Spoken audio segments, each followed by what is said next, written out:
Shalom Bapak, Ibu, Saudara-saudari sekalian. Selamat datang di GBI Lewi Online Service. Kita berada di tahun dimensi yang baru. Selamat menikmati ibadah penuh dengan sukacita, urapan, dan kuasa. Ibadah ini disertai dengan perjamuan kudus. Selamat beribadah, enjoy the worship.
Dalam lindungan Allah, orang yang duduk dalam lindungan yang maha tinggi dan bermalam dalam naungan yang maha kuasa akan berkata kepada Tuhan, tempat perlindunganku dan kubu pertahananku, Allahku yang kupercayai. Sungguh, dialah yang akan melepaskan engkau dari jerat penangkap burung, dari penyakit sampar yang busuk. Dengan kepaknya ia akan menudungi engkau, di bawah sayapnya engkau akan berlindung. Kesetiaannya ialah perisai dan pagar tembok. Engkau tak usah takut terhadap kedahsyatan malam, terhadap panah yang terbang di waktu siang, terhadap penyakit sampar yang berjalan di dalam gelap, terhadap penyakit menular yang mengamuk di waktu petang. Walau 1000 orang rebah di sisimu, dan 10.000 di sebelah kananmu, tetapi itu tidak akan menimpamu.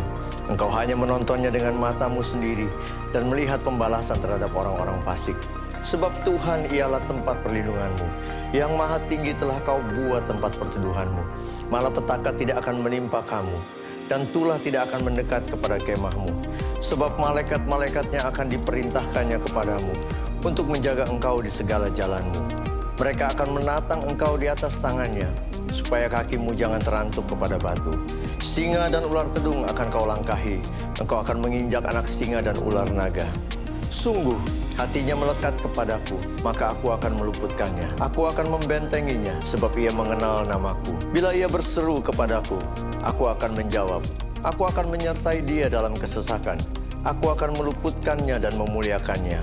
Dengan panjang umur akan kukenyangkan dia, dan akan kuperlihatkan kepadanya keselamatan daripadaku.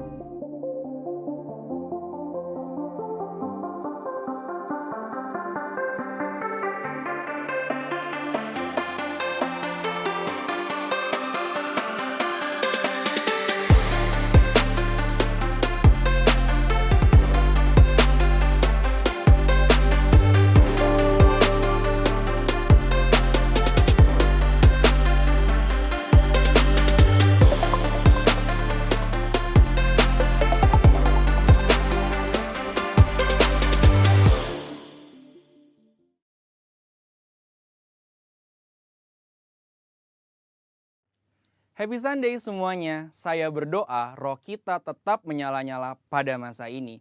Edisi Voice of Pentecost kali ini akan membahas mengenai generasi Yeremia, generasi akhir zaman. Mungkin banyak dari kita yang masih asing atau mempertanyakan istilah ini. Apa sih generasi Yeremia? Sesuai dengan pesan Tuhan mengenai Pentakosta ketiga yang akan membangkitkan generasi Yeremia, yaitu anak-anak muda yang dipenuhi Roh Kudus, cinta mati-matian kepada Tuhan Yesus, tidak kompromi terhadap dosa, dan akan bergerak untuk memenangkan jiwa. Maka dari itu, hari ini mari kita lihat apa yang Alkitab katakan tentang generasi Yeremia, generasi akhir zaman. Apabila kita membaca kitab Yeremia dan kehidupan Yeremia, kita mengetahui bahwa Yeremia dipanggil sejak masa mudanya. Di dalam Alkitab, biasanya seseorang yang dipanggil sejak masa mudanya memiliki kekhususan yang penting. Mereka memainkan peran penting yang menjadi titik balik rencana Allah bagi umatnya. Kita juga dapat menemukan bahwa kehidupan dan pelayanan Yeremia memiliki korelasi dengan anak-anak muda yang sedang melayani Tuhan pada masa ini. Yang pertama, Yeremia hidup dan melayani dalam zaman yang unik, di mana bangsa Yehuda akan memasuki satu era yang baru. Pemahaman-pemahaman dan cara hidup mereka yang lama kini harus diperbaharui. Yeremia hidup mengikuti tuntunan dan pesan Tuhan sehingga dapat memasuki era baru ini. Yeremia juga hidup di zaman lunturnya pengenalan akan Tuhan, di mana orang-orang tetap beribadah seperti biasa secara formalitas. Mereka datang beribadah kepada Tuhan, tetapi tidak menunjukkan pertobatan dan perubahan hidup. Apabila kita melihat hari ini, ada berapa banyak orang Kristen yang beribadah tetapi hatinya menjauh dari Tuhan. Maka dari itu, generasi Yeremia adalah generasi yang siap memasuki era baru dengan cara penuh Roh Kudus dan menyuarakan pertobatan besar-besaran. Yang kedua, Yeremia dipanggil kepada gaya hidup penyangkalan diri yang radikal. Dalam Yeremia 1 ayat 17-18, Tuhan meminta Yeremia tidak gentar menyuarakan hal yang bertentangan dengan dosa dan pelanggaran. Yeremia sangat banyak menyangkal dirinya. Ia bahkan diminta untuk tidak menikah, mengingat bangsanya akan memasuki keadaan darurat. Hal ini bukan berarti semua generasi Yeremia dipanggil untuk tidak menikah, tetapi ini menjadi contoh betapa sungguh-sungguhnya generasi Yeremia harus menyangkal dirinya. Hari-hari ini kita juga sedang memasuki keadaan darurat akibat dari merebaknya COVID-19 dan krisis ekonomi yang mempengaruhi seluruh dunia. Mungkin keadaan darurat hari ini menjadi tanda bangkitnya generasi Yeremia. Maka generasi Yeremia adalah generasi yang siap menyangkal dirinya bagi rencana Tuhan dalam banyak hal. Generasi yang cinta mati-matian kepada Tuhan Yesus dan akan melayani Indonesia seperti yang belum pernah terjadi sebelumnya. Yang ketiga, Yeremia mendapatkan pesan mengenai fase selanjutnya dari rencana Tuhan. Yeremia 31 ayat 33-34 mengatakan, "Tetapi beginilah perjanjian yang kuadakan dengan kaum Israel sesudah waktu itu. Demikianlah firman Tuhan. Aku akan menaruh Tauratku dalam batin mereka dan menuliskannya dalam hati mereka.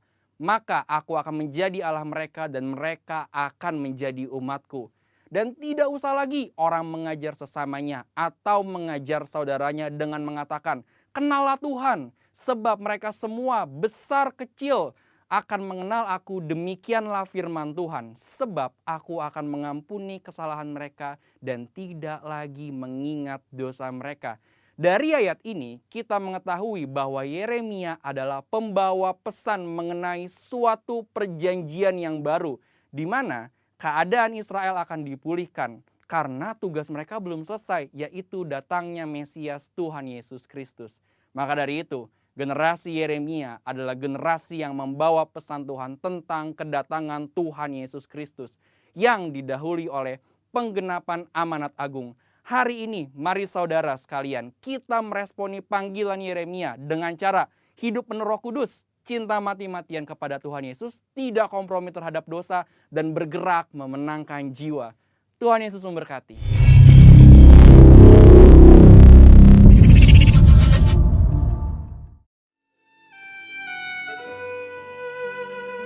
Sungguh kasih setiamu sangat besar untuk kami Tuhan. Terima kasih Tuhan atas kebaikan-Mu.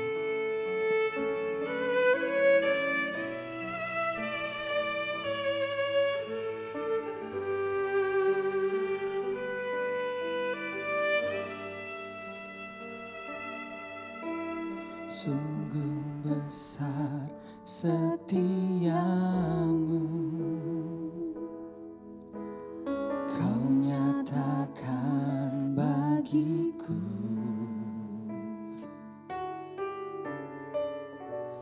Kau Bapa yang selalu mengerti isi hatiku.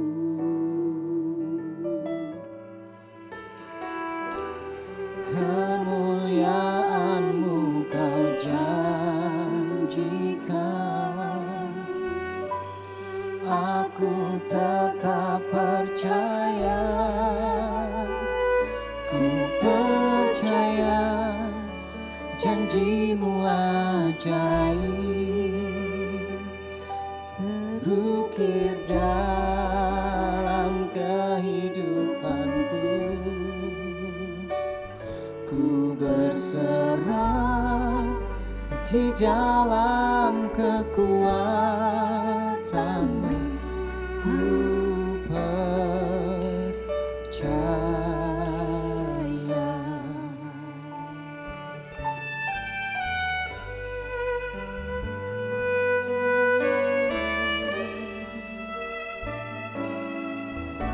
Sungguh besar setiamu, amin. Kau nyatakan bagiku.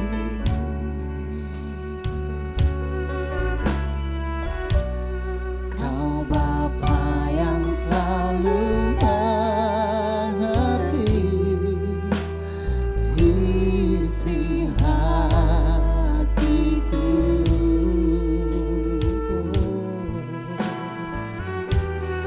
Kemuliaan-Mu Kau janjikan, aku tetap percaya. Ku percaya janji-Mu ajaib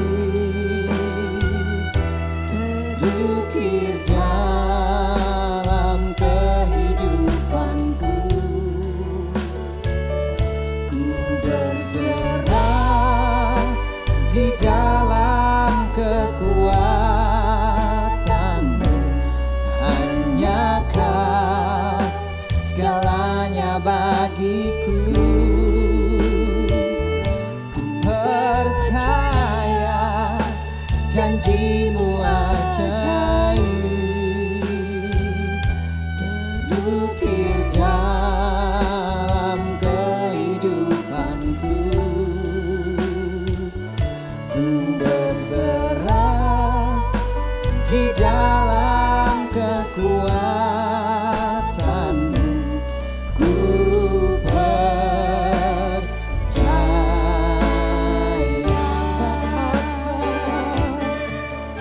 Tak akan ku takut, tak akan ku gentar.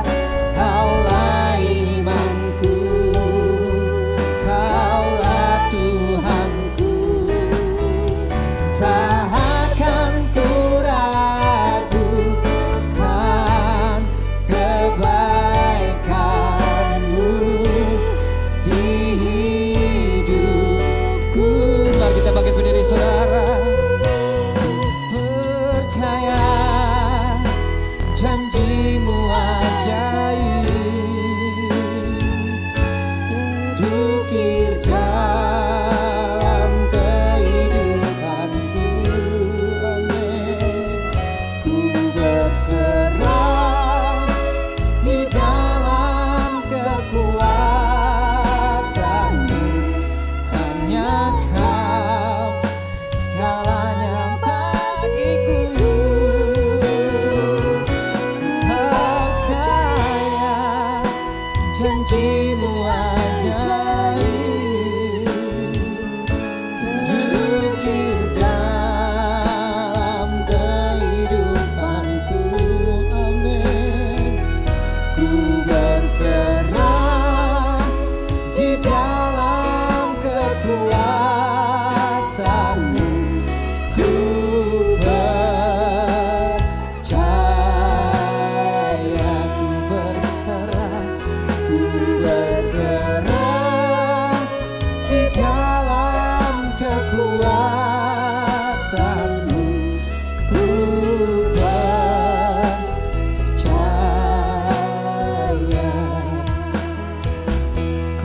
berserah di dalam kekuatan-Mu. Ku percaya.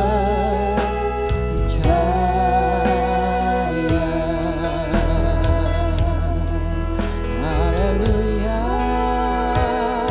kami percaya.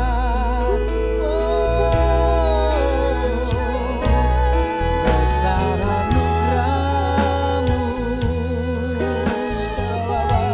anugerah-Mu, besar setia-Mu Tuhan.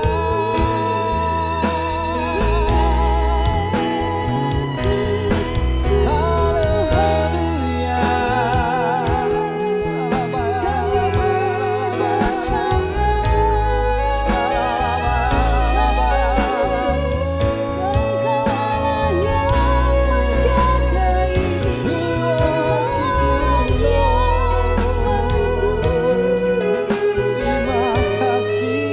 Tuhan, kami bersyukur Tuhan. Haleluya.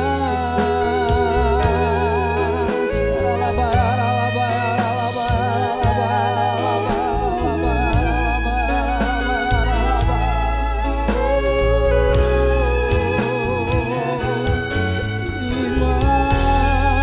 kasih buat kebaikan-Mu.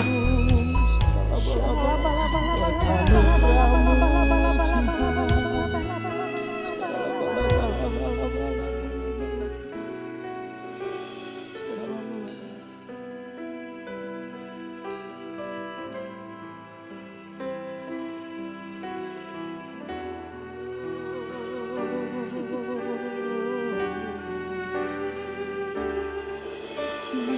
kasih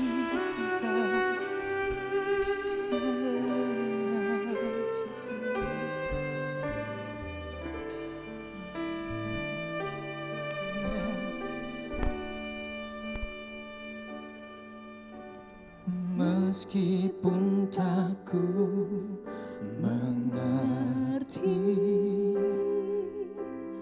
apa yang ku alami, namun ku yakin Tuhan punya rancangan terbaik. Pertolonganku datang dari-Mu, Yesus yang ku percaya.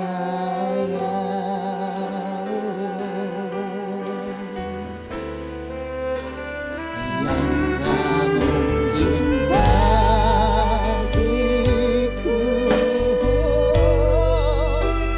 semua mungkin bagi-Mu, Jesus. Hanya Engkau jawaban hidupku.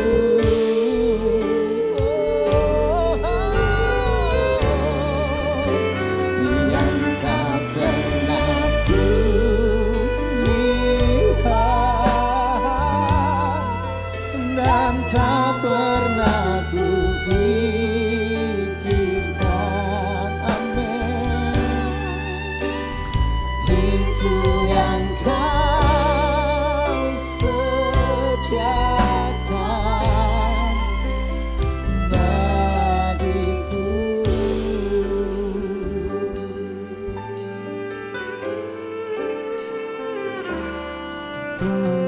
Meskipun tak ku mengerti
Mazmur dan keselamatanku, Dia penolongku dan beri hidupku. Kau yang berjaya,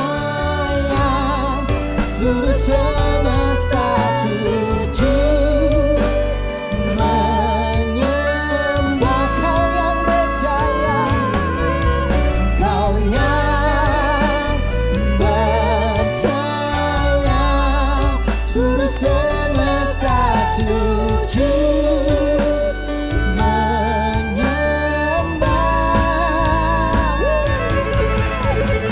Akulah kebangkitanmu, mujizat telah terjadi. Junjung kasih anugerahmu, kekal teguh dan mulia. Masyurlah perbuatanmu, Kau penyelamat hidupku. Kasih-Mu tiada tara, bertata Kau Tuhan Rajaku.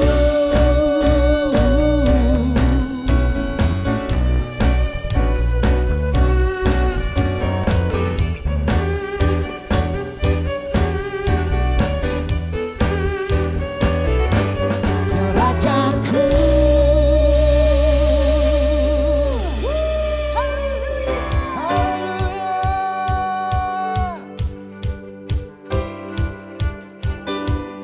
Oleh darah anak domba,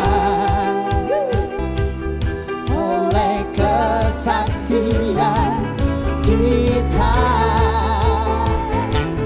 iblis dikalahkan, kuasanya dihancurkan oleh darah anak domba. Oleh darah anak domba, oleh kesaksian kita, iblis dikalahkan, kuasanya dihancurkan oleh darah anak domba. Oleh darah anak, oleh darah anak, oleh darah anak domba.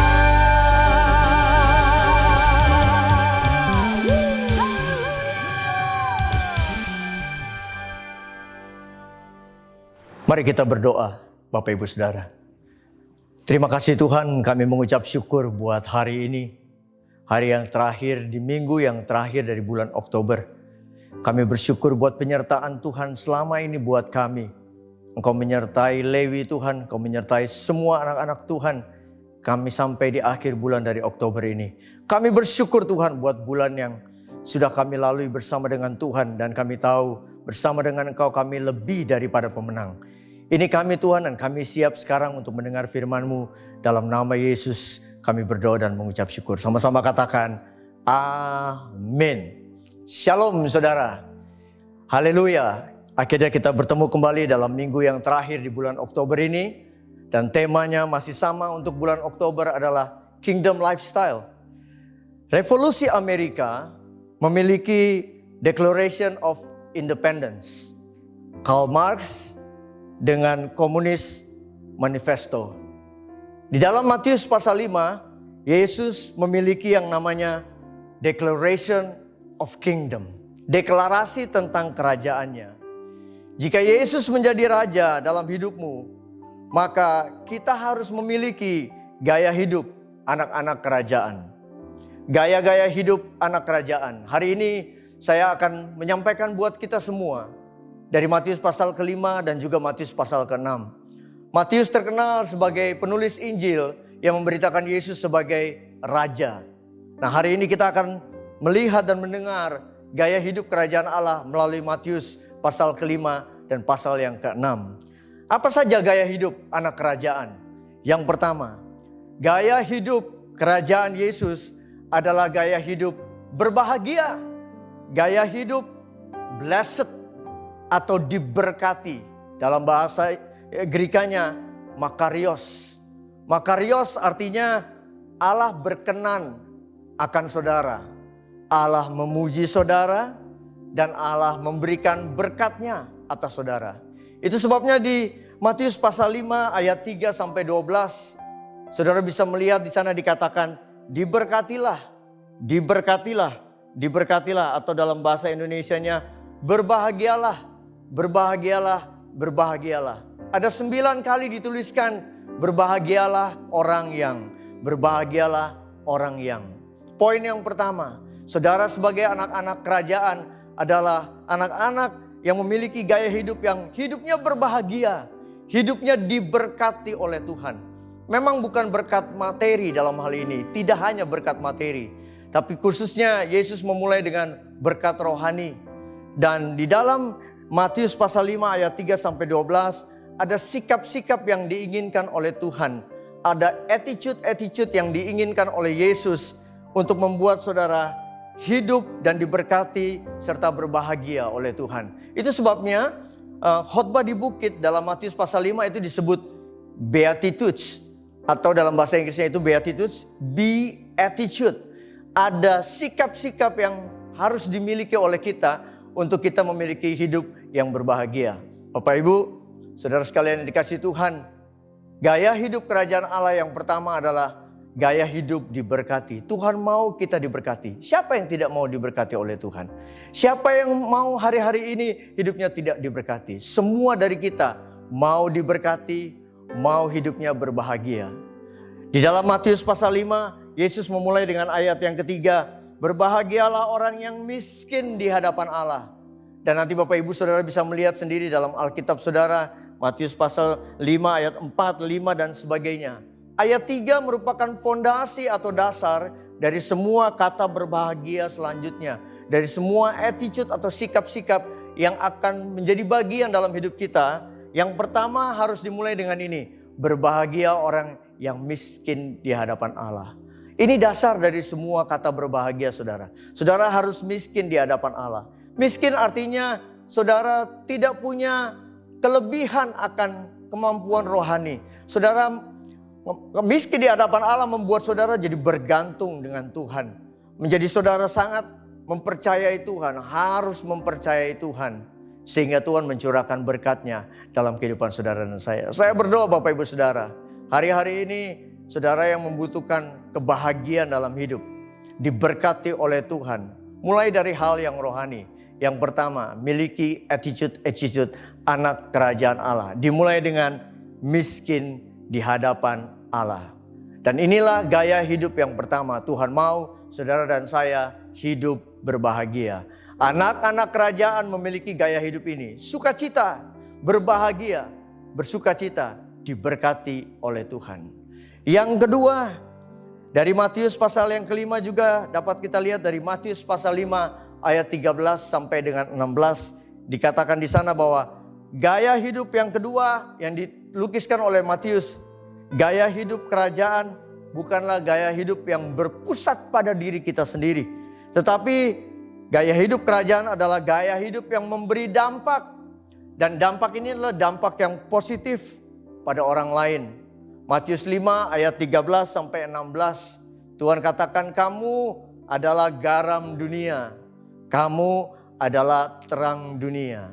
Garam pada zaman itu adalah komoditi yang mahal. Orang membeli garam karena komoditi ini adalah komoditi yang precious, berharga dan mahal. Itu sebabnya saudara dan saya dijadikan oleh Tuhan, dibeli dengan harga yang mahal, dengan bayaran yang mahal, yaitu darah Yesus yang mahal. Yang sebentar kita akan masuk dalam perjamuan, saudara menikmati Yesus mencurahkan darahnya untuk membeli saudara dan saya.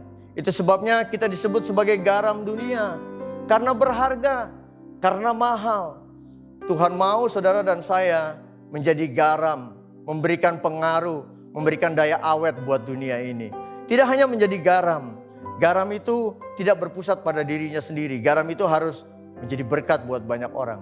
Selain itu dikatakan bahwa saudara dan saya bukan saja garam dunia, tapi terang dunia.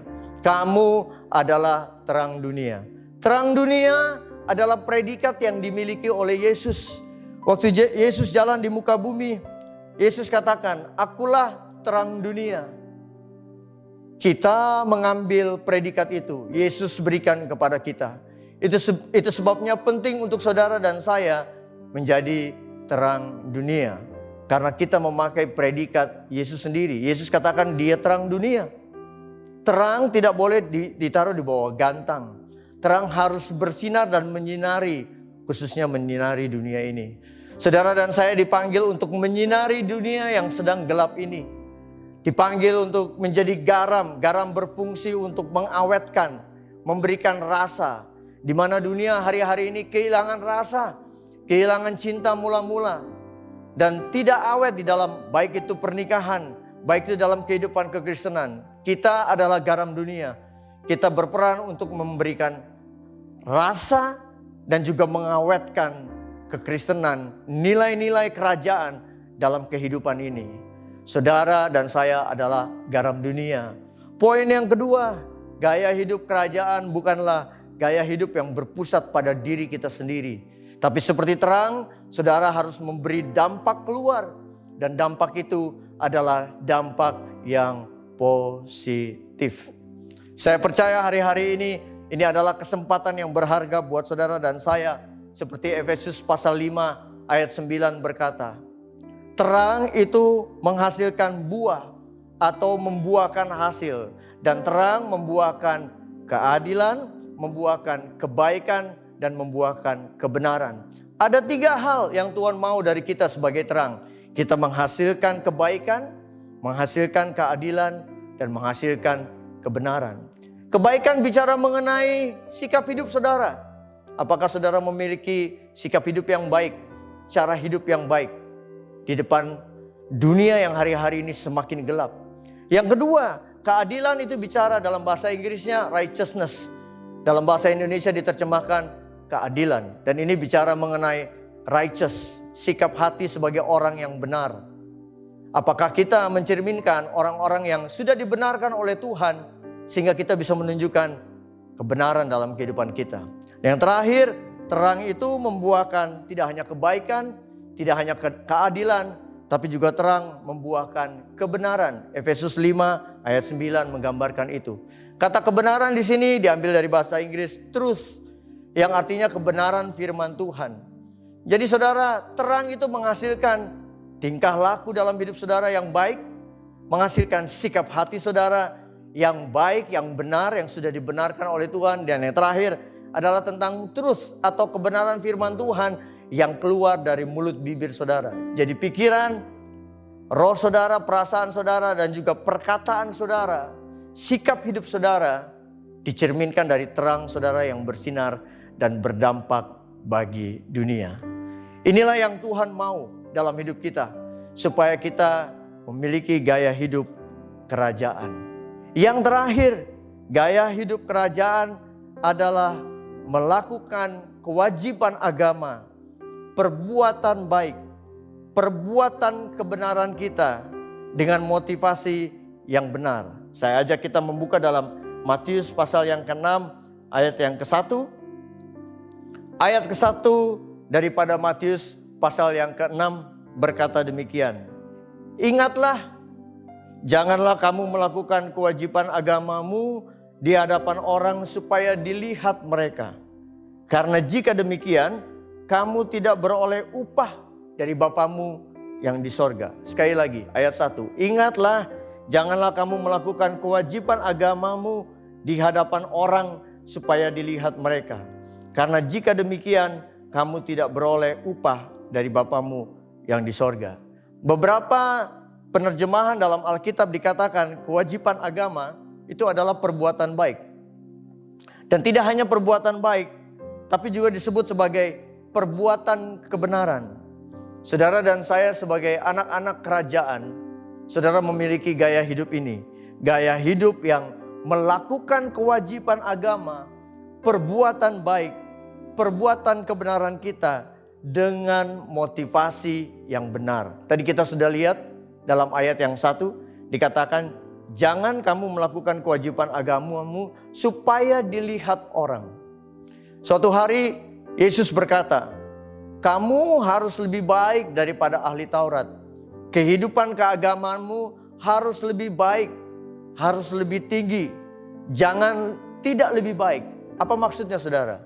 Maksudnya ini, kita harus melakukan kewajiban agama kita, perbuatan baik ataupun perbuatan benar dengan motivasi yang benar. Bukan untuk dilihat orang, tapi dimulai dari dalam hati kita saudara. Dan ini yang Yesus berikan buat umat perjanjian baru. Waktu Yesus katakan ini, waktu Matius mencatat hal ini, Yesus sedang memberikan derajat yang lebih tinggi. Satu tingkatan kehidupan kerohanian yang lebih tinggi daripada kaum Farisi, orang-orang Farisi atau ahli-ahli Taurat. Ahli Taurat suka memakai pakaian yang panjang dan mereka melakukan keagamaan mereka, ritual keagamaan mereka supaya dilihat oleh orang. Saudara dan saya anak-anak kerajaan, Tuhan mau kita berbeda. Lebih tinggi lagi. Ya, batasannya Yesus naikkan. Ya, lebih tinggi daripada yang dilakukan. Bukan supaya dilihat oleh manusia, tapi Tuhan melihat hati. Dan itu lebih penting menurut Yesus. Lakukan keagamaan saudara, lakukan perbuatan kebenaran saudara dengan motivasi yang benar. Di dalam Matius pasal 6 ayat 1 sampai 18 ada 3 kewajiban agama ataupun perbuatan kebenaran yang Tuhan minta dari kita. Yang pertama tentang hal memberi persembahan. Yang kedua tentang hal berdoa. Yang ketiga tentang hal berpuasa. 3 hal yang umum yang orang lain juga pasti lakukan, saya percaya. Agama-agama lain melakukan ini. Mereka berpuasa, mereka berdoa, mereka memberikan persembahan. Saya percaya hari-hari ini adalah hari-hari kesempatan buat saudara dan saya untuk melakukan kehidupan atau perbuatan kebenaran saudara bukan supaya dilihat orang. Bukan supaya saudara mendapat pujian. Yesus menegur ahli-ahli Taurat dan orang-orang Farisi. Jangan lakukan perbuatan atau keagamaanmu, tindakan keagamaanmu supaya dilihat orang. Yang Tuhan cari adalah sikap hati dari dalam. Dalam hal persembahan saudara, dalam hal berdoa, dalam hal berpuasa. Di dalam Matius pasal 6, Yesus katakan, masuk ke dalam kamarmu, kuncilah pintumu, lalu berdoa di tempat yang tersembunyi.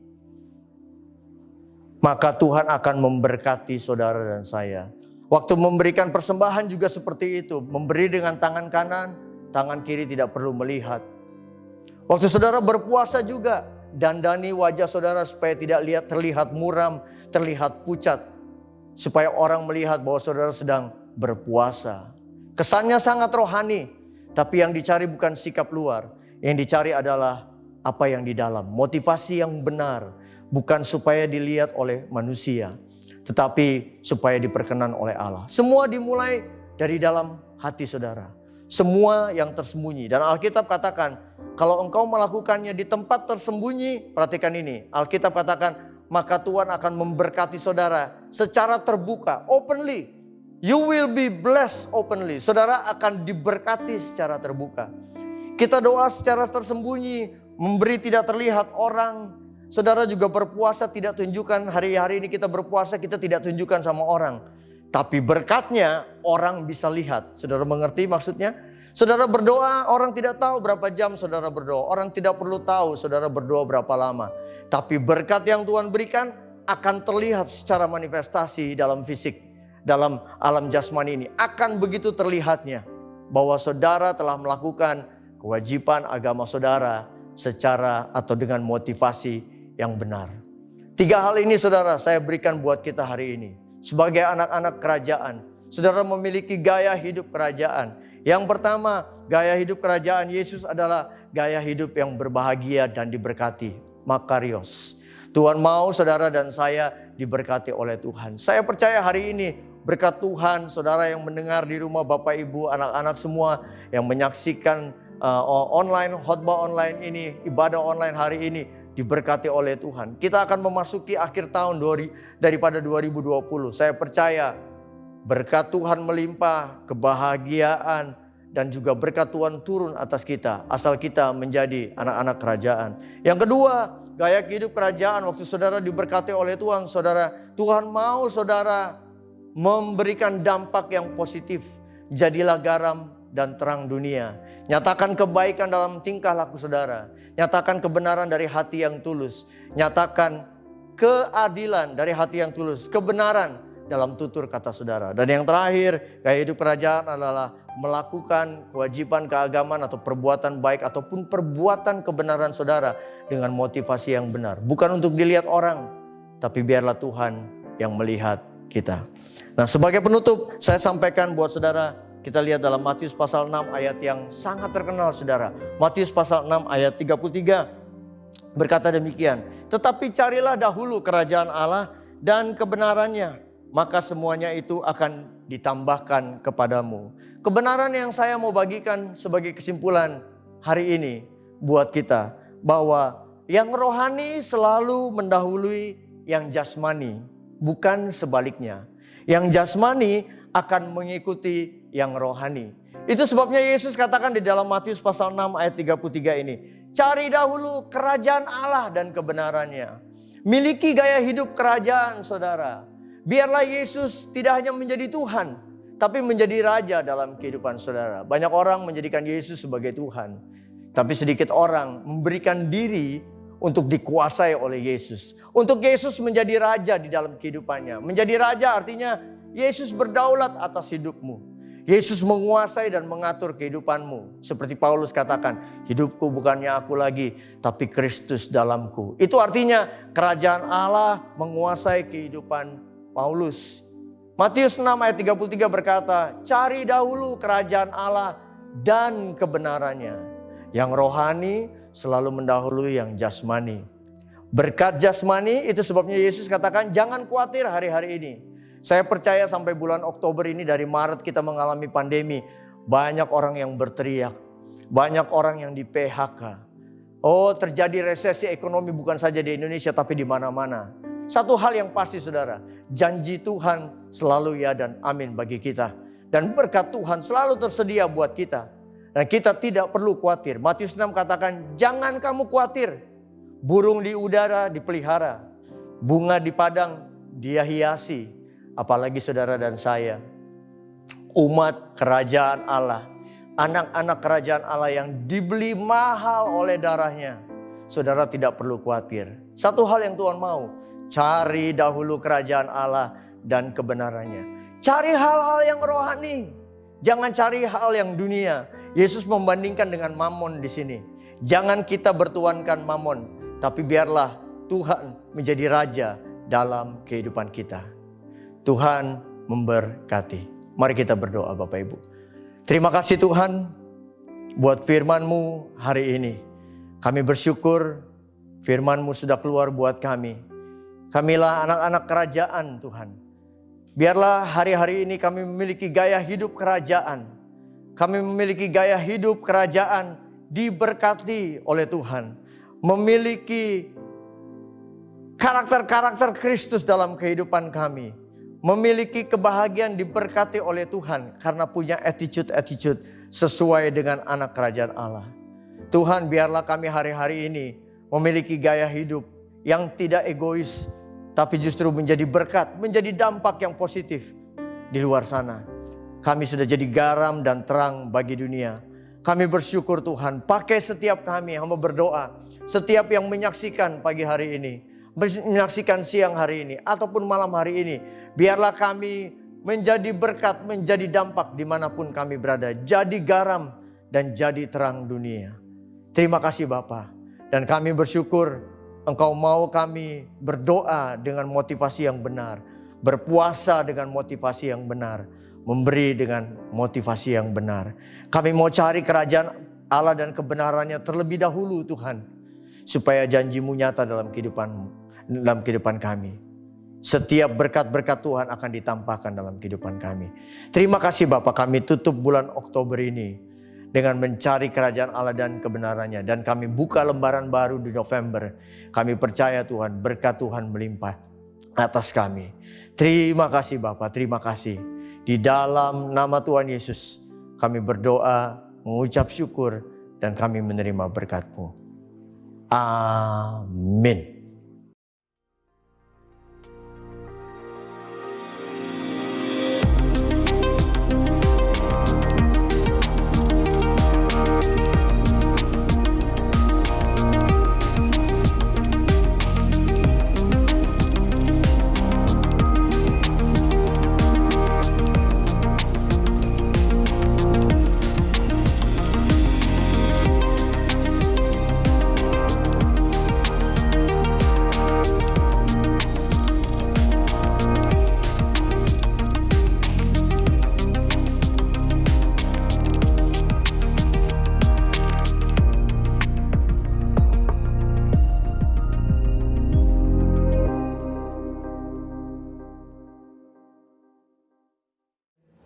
Ya, mari kita masuk dalam perjamuan kudus dan kita persiapkan hati kita. Kita berdoa terlebih dahulu. Shikikara para paye ke kara paye ke kara para paye ke kara para kira paye ke kara para paye ke kara para. Segala pujian, hormat, syukur bagi namamu ya Aba, ya Bapa. Kalau kami telah mendengarkan sebagian dari firman-Mu, dan saatnya pada saat ini kami adalah dalam perjamuan kudus ya Tuhan. Dan kami percaya Tuhan, oleh bilur-bilur Tuhan Yesus, segala penyakit kami telah disembuhkan. Dan kami percaya segala kutuk juga telah ditebus. Dan kami hidup dalam healing, kami hidup dalam diberkati, healing dan blessing. Terima kasih ya Aba, ya Bapa. Terima kasih. Kami siap menerima perjamuan kudus.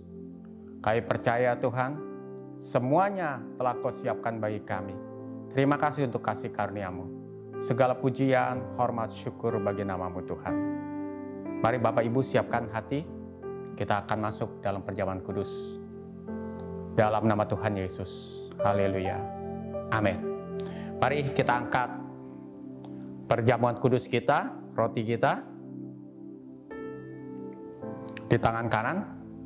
Sebab apa yang telah kuteruskan kepadamu telah aku terima dari Tuhan, yaitu bahwa Tuhan Yesus pada malam waktu ia diserahkan mengambil roti. Dan sudah itu ia mengucap syukur atasnya, ia memecah-mecahkannya dan berkata, inilah tubuhku yang diserahkan bagi kamu, perbuatlah ini menjadi peringatan akan aku. Bukankah roti kita pecah-pecahkan adalah persekutuan dengan tubuh Kristus? Amin. Mari kita makan dalam nama Tuhan Yesus.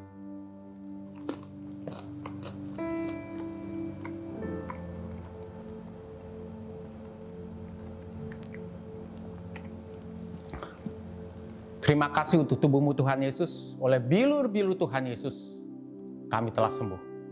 Mari kita angkat cawan di tangan kanan kita tinggi-tinggi.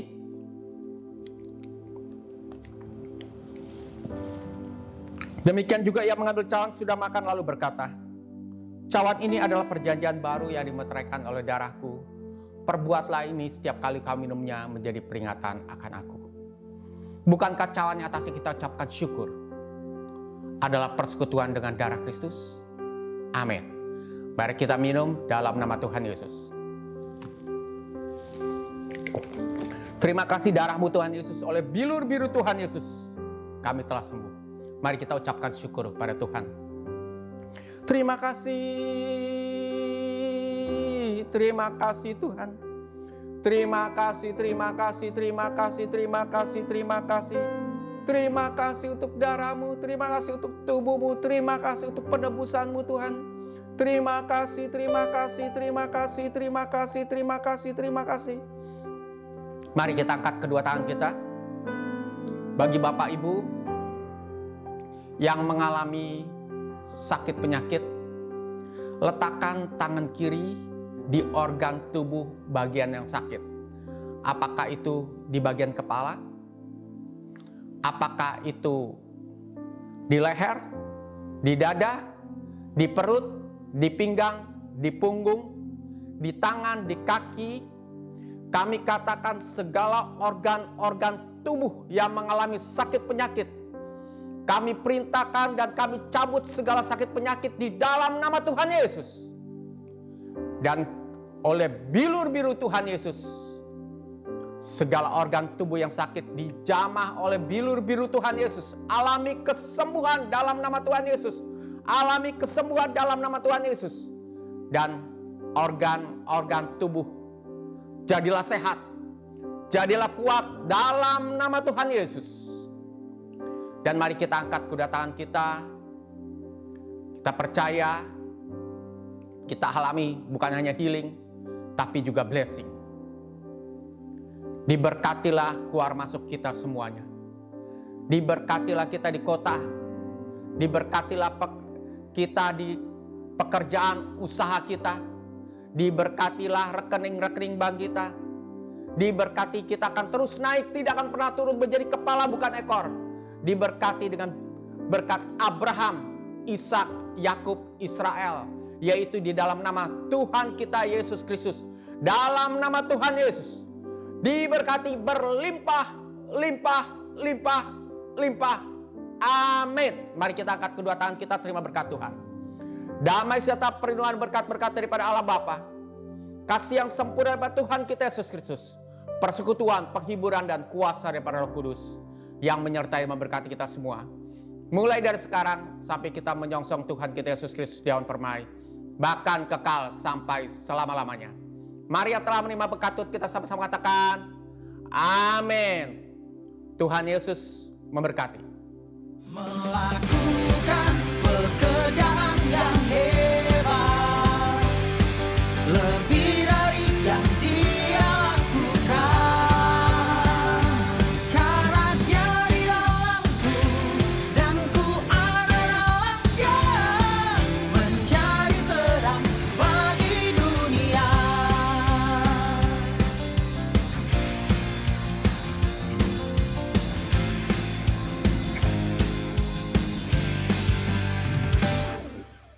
Padamu telah diberi kuasa, bebaskan segala ikatan.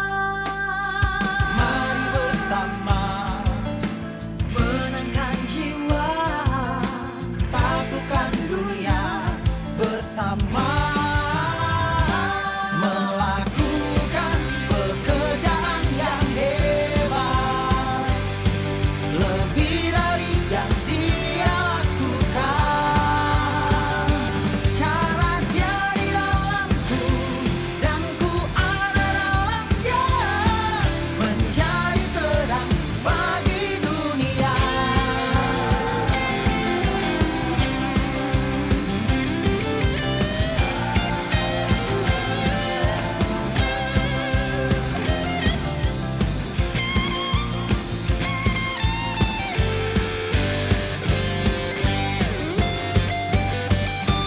Melakukan pekerjaan yang hebat, lebih dari yang Dia lakukan.